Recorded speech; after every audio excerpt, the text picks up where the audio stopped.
I had joined the monastery. I had found the meaning that I had been searching for. Or had I? I started feeling discontent, and this discontentment led to worry and trouble. Was my lack of satisfaction emblematic of deeper spiritual issues? Was this really my calling? I continued with my duties and prayers regardless, but I still felt that same yearning for more. I talked to Abbot Langley again and brought my worries to him, but instead of laughing at me or scolding me, he reassured me. So you say you long for more, eh? Ha ha ha. That's quite alright. We get plenty of lads who run into vows without seeing the world first. I myself have been content with the more traditional monastic life, but I get that it's certainly not for everyone. Fortunately, our order has been prepared for situations like these. Monks are allowed to freely roam and explore SirDono's creation, even interact with those of other faiths, as long as they remain true to their vows. So go and see what SirDono's creation tells you about himself. Upon hearing these words, I was overjoyed. I had so many things on my mind, and so many things to do.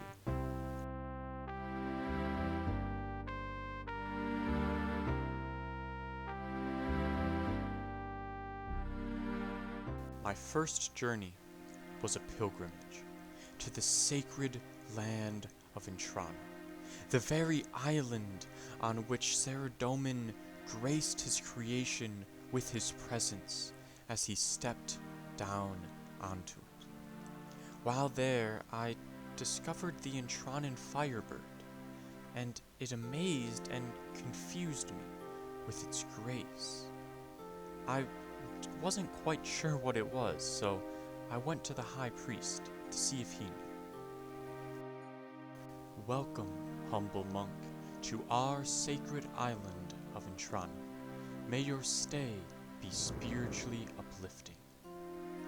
Thank you for your generous welcome, O High Priest. However, I have an inquiry of a decidedly different matter. As I was exploring the island, I saw the Entranan Firebird, and was wondering if you knew what it was or where it came from. I'm afraid I know as little about it as you do, Brother Monk. The Entranan Firebird has been on this island before the church was built. However, once a rather curious and well-explored pilgrim came to our island.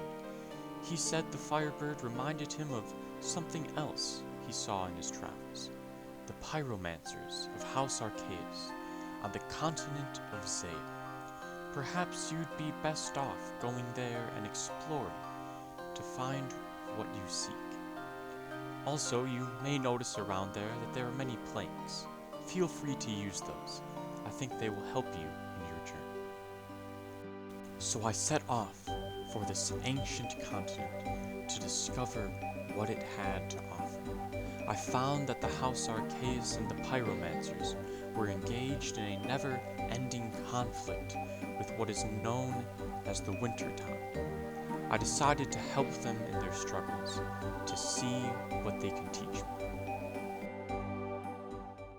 So, I bet you interpreted that intro correctly.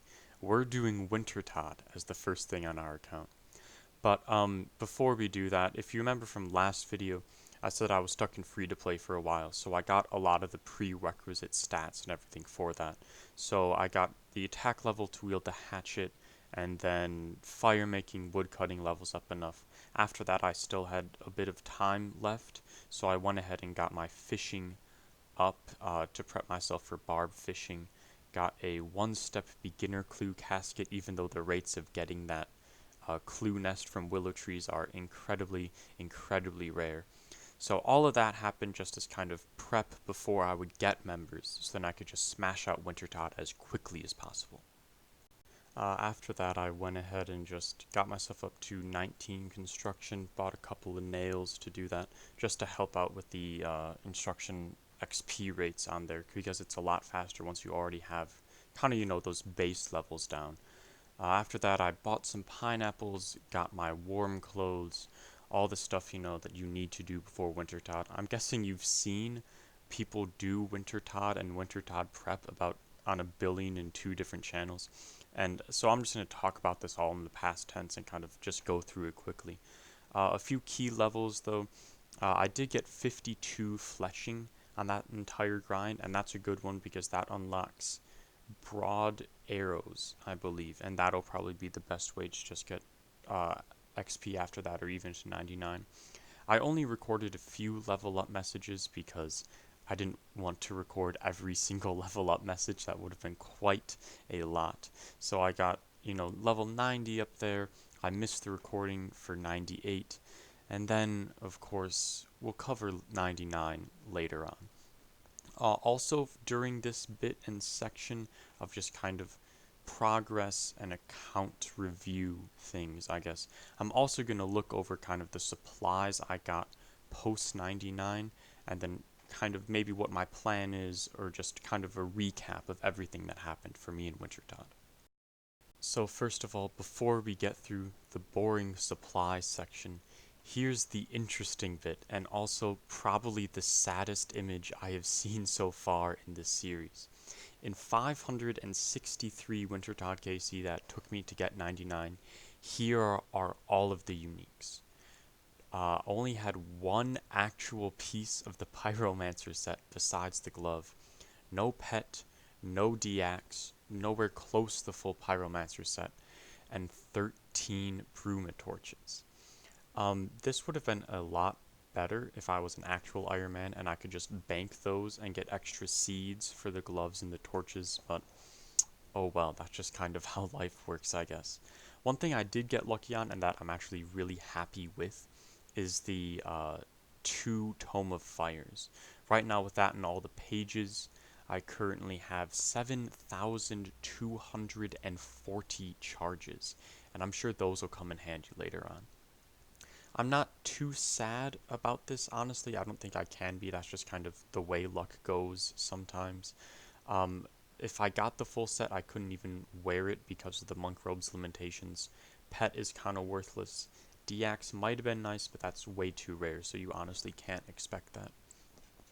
Over here then, if you'll just look in my inventory, I might just blow up this section for a bit. We will see all of the supplies that I got from Wintertod 299. I think one of the biggest and most immediate ones is 940k GP.